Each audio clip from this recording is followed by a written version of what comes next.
Hey everybody, Andrea Owen here again for another live video where I am taking you every week through a chapter of my book, 52 Ways to Live a Kick-Ass Life. This week I am going to be talking to you about telling people about your secret dream. The actual title of the chapter is called Tell 5 People About Your Secret Dream, but I understand that can be a little ambitious for a lot of you.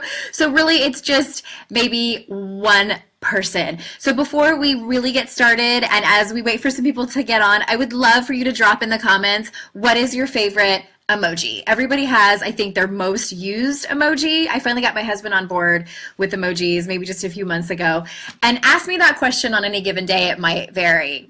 The one I use the most is probably the kissy face one with the little heart that comes out. That's probably my favorite. So tell us what yours is. Tell us what your favorite emoji is. I guess you would show us and not tell us if you want to type out and describe it. You can. I have to tell you guys, I did a boxing workout this morning for the first time. I blame my friend Valerie, who asked me to come with her, and it sounded like a really good time. Kicked my mother-loving ass.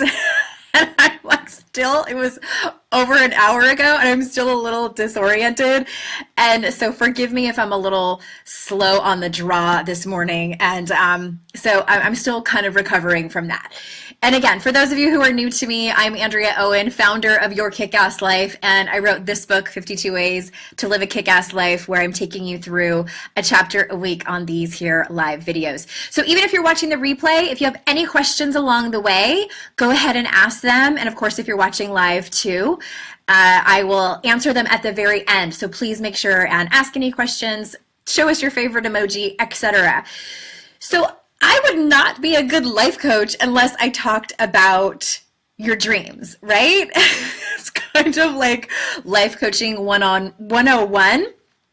So I'm going to read an excerpt from the beginning of the chapter titled Tell 5 People About Your Secret Dream. This is one of my favorite topics. I believe we're all dreamers, even if you don't feel like one. Dreamers fall into 2 categories. Number 1, the action takers, whether you research all angles and possibilities before taking action, or just start quickly, throwing caution to the wind. And then the second category of people, those who dream and do nothing about it. Womp womp. Here's the thing about dreams. We often convince ourselves it's just a dream. We keep it a secret in the back pocket of our hearts, or maybe confide in one person. Plans of action are rarely discussed. It goes nowhere, so our belief that just a dream is confirmed. This chapter is for those of you who keep your dreams to yourselves out of fear. Raise your hand if that's you. And maybe any of these might ring true to you. Fear of the reaction of others, fear of not being supported, or even sometimes the fear of being supported in your dreams, fear of what might happen if you tell someone about your dream and then you change your mind later about that dream. Has anyone done that?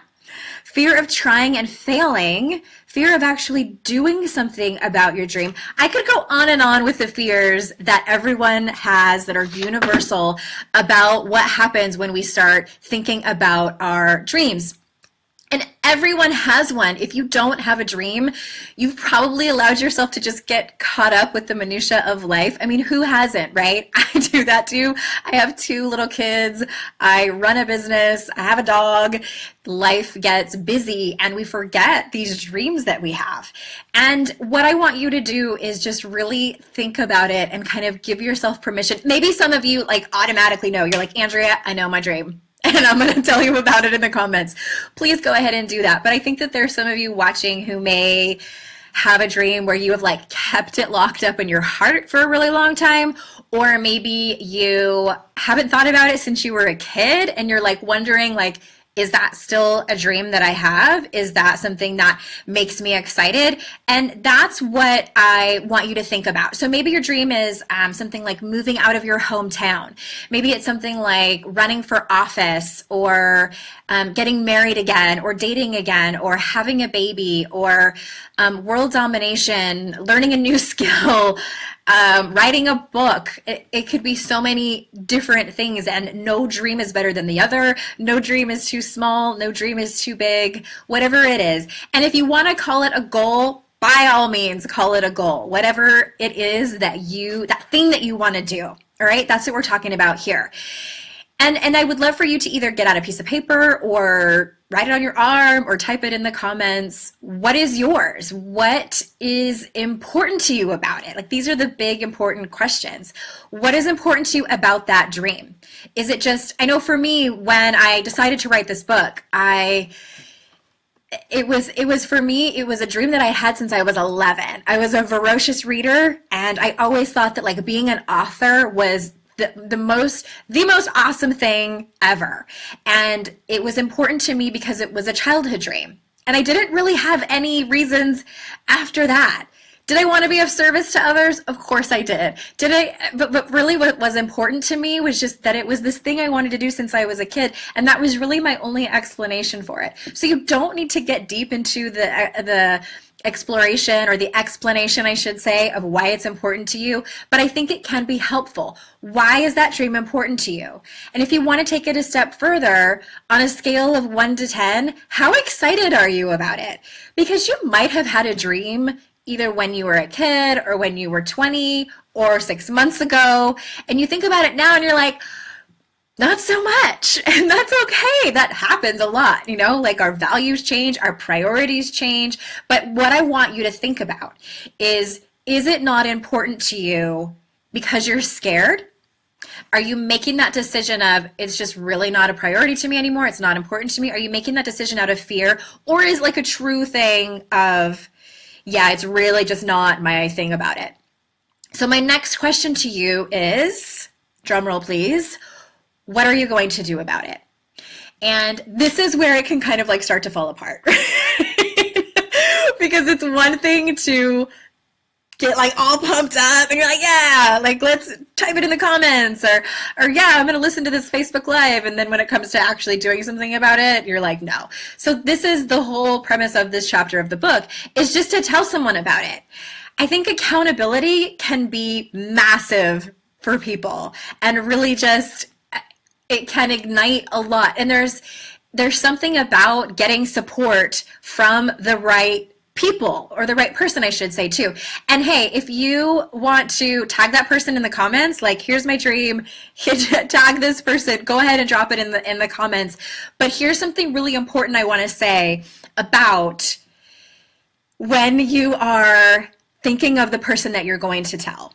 Okay, please listen, because it needs to be the right person. If the person that you're thinking of, that you are thinking of telling your secret dream to, is someone who, when you really start to think about it, is going to be the person to poo-poo on your dream, then they're probably not the right person. This is the human that you have in your life that will support you. The human that you have in your life who will be like, hell yes, get it, girl. I know you can do that. Or better yet, it would be awesome if they said, like, how can I support you in this? I totally believe that you can do that. I hope that you have that person. Not everybody does, but it might be a risk to see if they are that person. But not only just tell the person about the dream or goal that you have, but ask for some accountability. I know when I decided to write my book, I didn't know if I was going to self-publish. I didn't know if I was going to go traditional publishing. I didn't know how I was going to do it. I just wanted to get the sucker out on my computer. And I did that. I told people. And I was a blogger at the time, so I also kind of like told the entire internet, which I don't always recommend. But if that's your jam, go for it. But it's just about telling people that I trusted who would hold me to it and just say, you know, when push came to shove and I was like, I can't do this anymore, it's too hard, I'm afraid it's not going to work out, I'm afraid I'm a terrible writer, which P.S., many years down the road, I still have those fears. But it was those people who were my cheerleaders and saying, like, girl, you got this, you can do it. And it doesn't matter if you're writing a book or, you know, wanting to try a new sport or learn a new language or whatever your dream actually is. And I'm going to read a little bit more from you, from the book, and I'll go ahead and drop a link to the book if some of you are like, where's that book? Okay, so this is more about what might happen when you tell someone about your dream. So a couple of interesting things might happen when you talk about it with somebody. First thing, the person you told might tell you their dream. And then you can excitedly giggle with each other and talk about your secret dreams. Or, not as fun and sexy, your inner critic might interrupt and tell you why you can't fulfill this dream. Or the other person's inner critic interrupts and tells you why you can't or shouldn't fulfill this dream. So if it's the second part, the one I just read, this does not mean your dream sharing is over and you can just go back to living your life or having that dream in your head.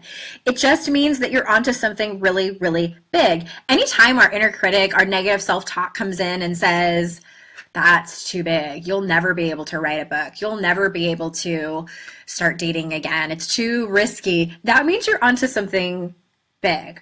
And because that's the thing with inner critics, they get really pissed when you're onto something new and exciting. So now you can use that as an indicator instead of a dream squasher.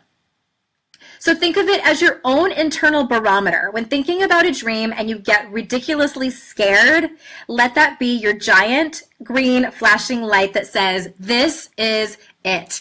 I had a client a long time ago and she used to say that she was scared sighted. And I love that term because that really speaks to what happens to people when they think about going after their dream. So again, the chapter is called Tell 5 people. 5 people might be a little bit ambitious. I'm asking you to just share it with one person. And if you are, again, if you're watching the replay or you're watching this live, I would love for you to tell us what your secret dream is. I'm going to get to your comments in just a second and what you plan on doing about it. Your dream is worth going after. Absolutely, 1000%. I'll tell you a quick story. I believe I wrote about this in the chapter. If any of you have read my book, this was probably maybe 6 or so years ago. Even before that, I had just an affinity for roller derby. And I was such a fan and I would go to bouts and I just loved it. And I thought, like, I really want to play. So my fear was that I was too old, that I didn't know how to skate well enough. I was just going to get pummeled out there. These girls they already know each other. I use this example a lot because it's a classic example of letting my fear get a hold of me. And there was years that went by that I didn't do anything about it. And finally, I realized, like, as the years kept ticking by, I wasn't getting any younger. And really, it is kind of a very physical sport. And there would eventually come a real time where I couldn't do it anymore. And I decided to go for it. I was terrified, you guys. And it was one of those things too, where I started telling people about it. I told my husband and I told people that I was close to, and I got some encouragement, and I finally went and did it. And it's things like that. It's things that when you think about it, you kind of get that, like, the butterflies in your tummy. And those are the things that I truly, truly want you to go for. So you heard me mention the inner critic in today's video. And just real quick, the inner critic, there's a whole chapter on that coming up, but the inner critic is that voice that tells you that you can't do it, that you're not smart enough, that you're not whatever enough. It's also the voice that compares you to other people and reminds you that you don't measure up. So if you are a woman and you have ever felt that way and had those thoughts, I invite you to come with us on Monday. We're starting the 7-day courage challenge, and it is 7 days of really just getting to the root of that inner voice. And it's 7 days of tools to help you learn how to manage it. I am not promising you that I'm going to help you eradicate that voice, because that's a misconception that can happen. It's really about tuning into it quickly and hearing it and going a different direction, kind of course correcting to make yourself feel better. This is the avenue to more confidence. This is the avenue to more inner peace. This is the avenue to finally being able to have that courage and confidence within yourself and not be kind of a slave to that inner voice that tells you you're not good enough, tells you you don't measure up to so-and-so, tells you you shouldn't go after your secret dreams. So I would love for you to join us. If you go to yourkickasslife.com/7-day challenge, or just on your phone, you can text the word courage to 444-999. I'll pop that in the comments as well. And I would love to see you there. We start on Monday. You get a worksheet every day. It's fairly simple, about 10 minutes a day. That's all I ask of you. And so Wendy Hannick, hey, you were here last week, Wendy. Thanks for coming again. Fear of failure. Yes. I feel you on that. Like, oh my God, that can be crippling, right? And maybe somebody else can relate. I don't know if you can, Wendy, but fear of success. Sometimes, like that was such an epiphany to me when I was when I first started this work. I remember it was in a coaching session, of course, and somebody asked me, like, what are you really afraid of? Because like in my gut, there was a certain thing I was going after where I was like, I'm pretty sure I can do a good job at it. And my real fear is that it's going to work out. And then what if I can't sustain it? And that fear of like being in the spotlight. And what if people judge me for having the success that I have? And so that started spinning. So that can be a real shit pickle too. Fear of failure, fear of success. And it's just like, ugh, right? So Tanya wants to go to a nude beach, but you want to feel good in my own skin. I'll tell you something, Tanya. I have been to a nude beach before, and those people on that beach, none of them really had perfect bodies. I lived in San Diego at the time, and if anyone knows, I don't even think it's a nude beach anymore, but it was called Black's Beach, and my girlfriend, I can't believe I'm telling this story, my girlfriend really wanted to go to a topless beach, and it was the only one around, so we went, and it was interesting. It was really interesting. So I don't think anyone at that beach, I mean, it's not a Miss America pageant. It's just like people who just want to feel the sun all over their body and they don't care. So maybe, Tanya, you could start with like going there in a thong. Just baby step your way into it. I would love for you to report back and maybe tell us how it went. So Glamorous Dreams about traveling the world. Oh, I love that. So like also, what happens too when we think about our secret dreams is we think about the big picture and it's like so overwhelming. Like traveling the world, isn't that going to cost like tens of thousands of dollars, right? And all this time off of work and and you can like list all the things of how it's going to be so hard. So I invite you, and I always use this metaphor. It's like you don't, like set out to climb Mount Everest and you can't look at the entire thing. You'll get totally discouraged. Like there's tiny little increments that happen. So my question for you is, what can you do to take a baby step? I mean, I don't know how much traveling you've actually done, but maybe you could just have one goal. Like you want to see certain parts of Europe and you go and do that. Or maybe you just want to go to Mexico and Canada if you're here in the States. Like, do you see what I'm saying? Like, and there's also tons of websites out there that are for like traveling on a budget if money is an issue. So there are, the thing is like there are excuses up the wazoo, and I will do my best to always on your excuses. So you've come to the right place. And Sharon said she's on her way to work, but she's listening. Thank you, Sharon. Tanya, I think my fear is that I have all these things that I want to try or master and do some of these things and find out I can do this, but then I'm still shy about things I try. Hopefully that makes sense. Kind of. I might have to come back to that. And I think that what you're trying to get at is that you are trying to master them, and maybe that's not working out. I think that patience, oh man, who's with me on how hard patience is, especially when it is like a dream of ours. I mean, you guys, you should have seen me play derby. Like it was a hot mess out there. And the thing is like, I felt like a little kid that gets like really frustrated when they're trying to walk. Like I wanted to be the best skater now. I wanted to be able to do all of the tricks that these girls were doing, who, by the way, I was old enough to be their mother, who were in their early 20s, who've been doing it for so many years. And it was really a matter of learning, like I was talking about that self-talk, that negative self-talk of just being compassionate with myself and being also logical. It's like, girl, you just got out there on the track. Like it's gonna take a minute.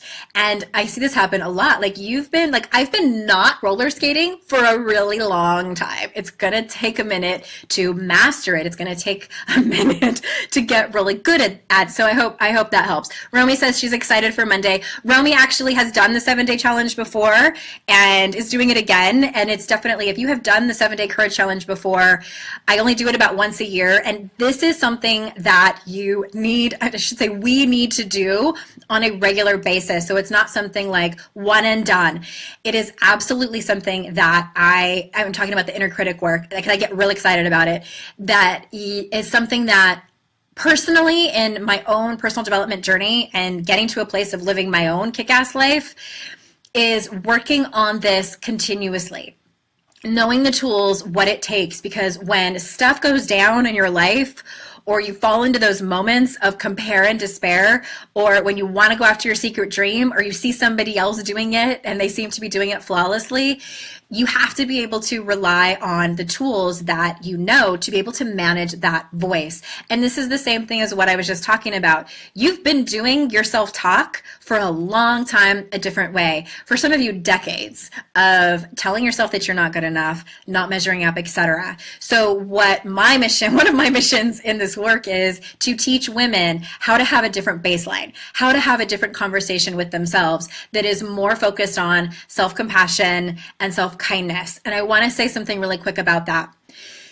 Some women feel like, well, Andrea, if I'm not hard on myself, how am I going to get anywhere? Like, my inner critic has been my motivator. I have gotten to where I am because I have pushed myself, and that inner critic tells me I'm not good enough. So that's what gives me that push.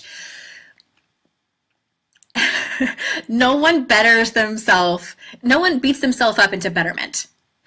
It is an assault on your soul to beat yourself up mentally and emotionally. And I feel as strongly as saying that it is violence against yourself, the way that many women talk to themselves. And so that's what the 7-day challenge is about. So I would, again, I'm gonna pop the comments in there, or in the comments, the link to that. You can just text the word courage to 444-999. It costs $0. And it's an awesome group of women that comes in. And Lori said, I dream of retiring and spending as much time enjoying my grandkids and doing the things I live without worrying about making a living and affording essentials. I love, that's a great dream, Lori. I want that too. I'm with you. And I think that for you, it might be as simple as like, okay, so it might be as simple as like doing the math, you know, like what exactly does that look like? Like, logically speaking, like, how much money do you think you're going to need for a month or a year or whatever to live the lifestyle that you want to with your grandchildren and not having to worry about things? And then what do you need to do to get there? I think so many of our problems can be solved by just like looking at the problem and figuring out, sometimes from a logical standpoint, how to solve them. I know that was a hard lesson for me to learn with money. Who's with me? Actually, like, paying attention to it and loving on it and having a relationship with it. That's for another video. And Joanna says, I believe I have some great ideas to create vision board workshops. I want to get started on this business goal. Here's my fear. My obstacle is I don't know how I'm going to market and find customers locally. Joanna, I could spend an entire video on this. But it is about, that is about talking to people. And I don't mean to go into fix-it mode, but I will. But that is, because I think it's important, because like your fear probably is, like, creating the work is the easy part, right? Creating the workshop is the fun, creative part. And the hard part is actually telling people about this passion that you have and risking that they're not going to show up. That they're going to say, that's really not my idea of what I want to spend my time and money on. Good luck to you. That's scary, right? Or what I was talking about in the beginning of the video, what if it works out? What if it takes off? What would you do then? What is your next workshop going to be? How are you going to sustain it? Are you going to have enough time? It's your side hustle, and on and on and on. So I actually do some consulting for coaches. I won't get into that, but really what I just want to leave you with is create the workshops, because that's the fun part, and then start telling people about it. Set a date, email all the people that you know, tell them, and just from like a marketing standpoint, what are they going to get out of it? Like, that's what people actually want to know, like what's in it for them. And I hope that helps. I'm going to stop. I can go on and on. I've done vision board workshops before. They're so fun and people tend to love them. So good luck to you. And if you're watching the replay of this, please leave your secret dream in there. Tell me your favorite emoji. Tana, you left me emoji. Thank you. And And I would love to see that. And tag your person. Who is your person that you want to tell your secret dream to? I know that many of you said it, and I would just love for you to tag your person. Who's the person that you want them to know what your secret dream is? Okay, so until next time, thank you for joining me. I am here every Thursday around noon Eastern time, going through a chapter of this book, and I will see you out in cyberspace, and I'll see you here next week. Bye-bye.